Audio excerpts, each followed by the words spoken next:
Ja, meine Schwiegermutter und der Bandelbub haben die gleiche Natur, solange der Schädel nicht da ist, geben sie alle zwei keine Ruhe.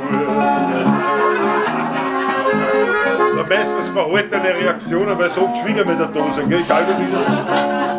Die sind überall, weißt Du glaubst nicht, wo die sind alle.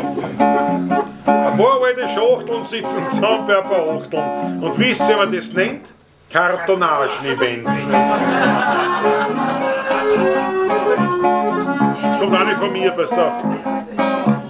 1, 2, 3, 4, 5, 6, 7, 8, 9, 10, Achtung. 10, 9, 8, 7, 6, 5, 4, 3, 2, 1. Bravo, Klaus!